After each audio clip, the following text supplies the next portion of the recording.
Sir, पहले तो आपको मुबारक हो कि पहली बार जोजिला जो दर्रा है इसको 26 फरवरी के बाद भी, क्योंकि लास्ट ईयर हमने एक माइलस्टोन अचीव किया था कि 26 फरवरी तक हमने जोजिला खोल के रख पाया था।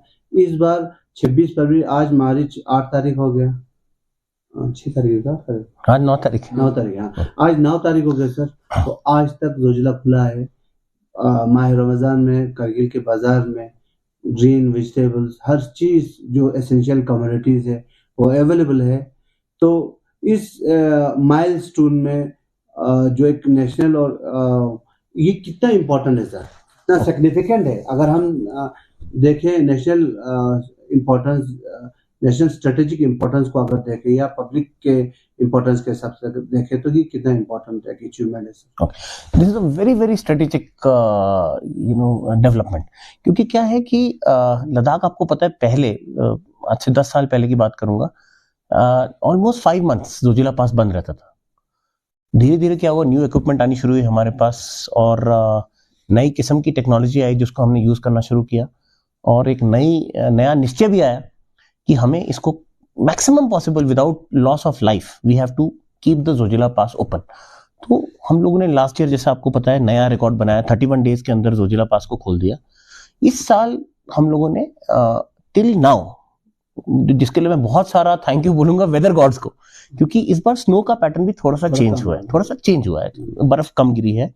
तो क्या है कि जब हुई बर्फ तो हम लोगों ने अपनी इक्विपमेंट और मशीन्स लगाई, और हम उस समय सिर्फ 4 दिन के लिए वो मजबूरन बंद करना पड़ा क्योंकि एवलांचेस का खतरा था। लेकिन अदर देन दैट अभी तक हम लोगों ने इसको खुला रखा है because of new technology, new machines. अगर हम इसको from a strategic point of view देखें, बहुत बड़ी बात है क्योंकि लद्दाख आइसोलेट हो जाता है। यहाँ पे दो तरीके से आपको पता है कनेक्टिविटी, एक जोजिला की तरफ से और दूसरा आपको पता है नेशनल हाईवे 3 की तरफ से, जो कि ईस्टर्न वो हिमाचल की साइड से, जो मनाली की साइड से आती है। तो वो साइड में बहुत ज्यादा बर्फ होती है और उनको उस साइड को खुला रखना ज्यादा मुश्किल होता है। तो इस साल अगर हमने एक तरफ से कनेक्टिविटी दी है, तो अगर कभी भी कुछ गड़बड़ हो तो हमारे रीइंफोर्समेंट्स, हमारे सप्लाईज रुकेंगे नहीं। सो ये बहुत बड़ी स्ट्रेटेजिक अचीवमेंट है। प्लस लद्दाख के लोगों के लिए from the economic point of view, economic activity has still not stopped, जो कि काफी रिड्यूस हो जाती है in the winters. Sir, Zoji La एक हाई एल्टीट्यूड पास जो कंट्री में पूरे है, तो इतना हाइट पे नहीं है, मगर जो वेदर कंडीशन है उसकी वजह से एक बहुत चैलेंजिंग एक एरिया माना जाता है, जिसमें हमें काम करने में बहुत मुश्किलें पेश आता है।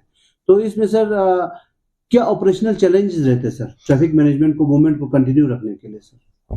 सबसे पहले तो the biggest problem is avalanche का खतरा। तो एवलांच अगर आ जाए तो मान लीजिए सड़क खुली है और तो कोई गाड़ी नीचे भी जा सकती है, it can be leading to loss of life and loss of property. Second is हम लोगों को एक तो मैंने जैसे बताया कि कट ऑफ हो जाता है और बर्फ बहुत ज्यादा होती है, तो हमें भारी मात्रा में बर्फ को काटना पड़ता है। दूसरा, बहुत ज्यादा लो टेम्परेचर्स होते हैं यहाँ पे। जो लोग रात को हमारे डेट्स में रहते हैं वहां पे, उस एरिया में, जैसे गुमरी डेट हो गया जहां से हम लोग स्नो क्लियरेंस करते हैं, वहां -25 अभी आज की डेट में भी रात का टेम्परेचर चल रहा है। तो वो एक बहुत मेजर चैलेंज है।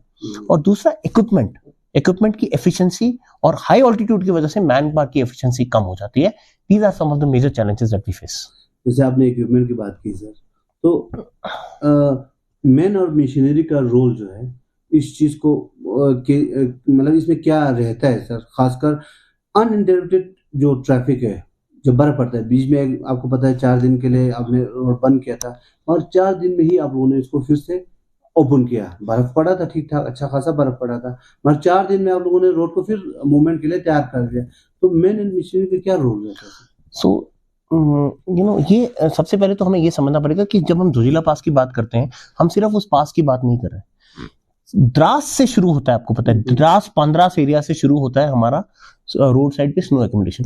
तो उस हिसाब से हमने जगह जगह पे अपने 9 डिटैचमेंट्स खोल रखे हैं, 8 to 9 डिटैचमेंट्स, जहां से हमारा इक्विपमेंट डिप्लॉयड है। हमारे पास नई इक्विपमेंट आई है, snow ploughs, rotary snow cutters, और एक हमने नया इक्विपमेंट लिया है, ये करीबन 3-4 साल पहले हम लोगों ने बीआरओ में इंडक्ट किया।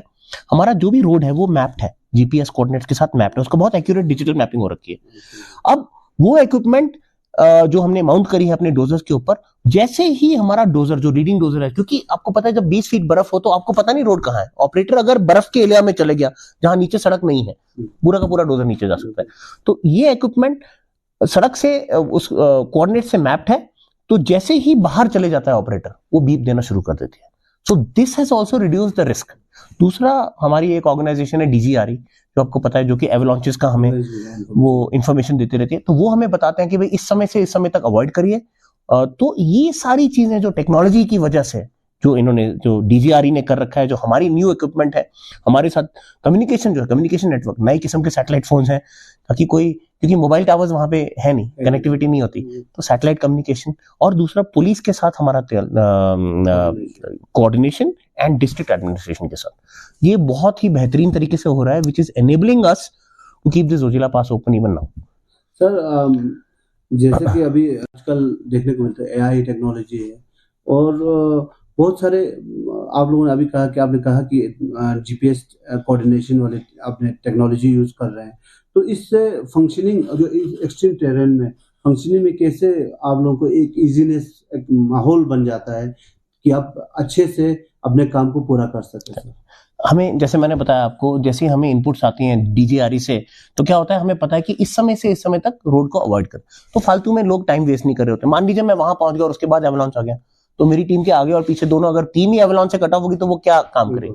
तो वो दैट कोऑर्डिनेशन हमारे पास, इन्होंने DGRE वालों ने बहुत सारे सेंसर्स लगा रखे हैं, which gives us real time update, weather data update हमें मिलता रहता है। फिर दूसरा, जैसे मैंने आपको बताया, ये GPS कोऑर्डिनेशन, ये क्या करता है कि बिल्कुल हमारी कैजुअलिटीज को रिड्यूस कर देता है। तो दिस टेक्नोलॉजी जो हमने 4 साल पहले ही ली है, ये बहुत यूजफुल है। और हमारे डोजर्स के ऊपर, कभी अगर आप लोग साइट पे जाएंगे तो आप देखेंगे हमारे डोजर के ऊपर छोटी सी वो इक्विपमेंट माउंट होती है, उससे हमें श्योरिटी रहती है कि कैजुअलिटी होने की चांस कम है। खस्ता एवलांच आ गया, कोई वहां फंस गया, तो वो आपके इक्विपमेंट तो चलो साल बाद है सर, इंसान की जिंदगी बहुत इंपॉर्टेंट है, तो उस चीज को आपने अपने लेबर्स को, जो आपके वहां पे वर्कर्स थे, उनको बचाने के लिए भी कुछ इंतजाम किया है ऐसा? जैसे आपने कहा कि डिटेक्शन, अगर एवलांच में फंस गया कहाँ पे है, एक्यूरेट अगर हमें वो पता चल जाए, तो हमारे पास अपने सिस्टम्स हैं, जिनकी वजह से मान लो हमें लोकेशन पता है। फॉर्चुनेटली ये हमें पता है सड़क है, तो सड़क के बहुत ज्यादा दूर नहीं जा रहे, सड़क पे ही काम कर रहे हैं, हमें एग्जैक्टली पता चल जाता है कहाँ पे है। और बाकी हमारे पास कुछ ऐसे साधन हैं जो कि जैसे वो सम सॉर्ट ऑफ इंस्ट्रूमेंट जो लोकेशन देने में मदद करते हैं। इसके अलावा पुलिस के साथ हमारा कोऑर्डिनेशन है, आर्मी के साथ बहुत तगड़ा कोऑर्डिनेशन, क्योंकि आपको पता है आर्मी भी डिप्लॉयड रहती है, BRO भी डिप्लॉयड रहती है, तो हमारा उनके साथ वो है, कोऑर्डिनेशन बहुत अच्छा है।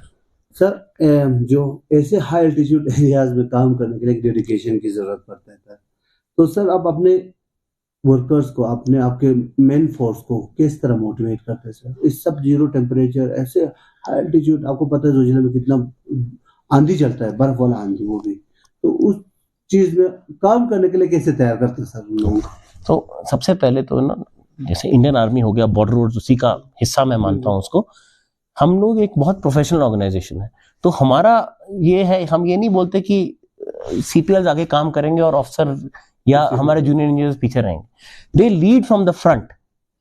जो हमारे जूनियर इंजीनियर्स हैं, जो हमारे प्लेटून कमांडर हैं, जो कंपनी कमांडर है, OCRCC जो है, कमांडर भी RTS है, मैं, सब लोग रेगुलरली विजिट करते हैं। OCRCC तो बहुत रेगुलर होता है, क्योंकि उसके बाद कमांडर्स की विजिट होती है, हम लोग जाते हैं, उनको उनकी फर्स्टली रहने की कंडीशंस को हमने सुधारा, उनको इक्विपमेंट दी है, हमने उनको वार्म क्लोथिंग दी है, उनको केरोसिन ऑयल दिया है ताकि उनके डिटैचमेंट गर्म रहें, ब्लैंकेट्स देते हैं उनको, ताकि देखो आदमी कंफर्टेबल होगा तब काम कर पाएगा।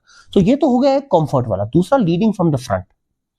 तो हमारे जो ऑफिसर्स और JEs हैं वो साइट पे जवानों के साथ रहते हैं जब तक प्रॉपर टास्क कंप्लीट ना हो। मुझे बताते हुए खुशी हो रही है कि एक रात को, बिकॉज ऑफ सर्टेन रीजंस, हम लोगों ने रात को 10-11 बजे तक एक दिन हमने कुछ जोजिला को ओपन रखा, because there was some emergency movement taking place.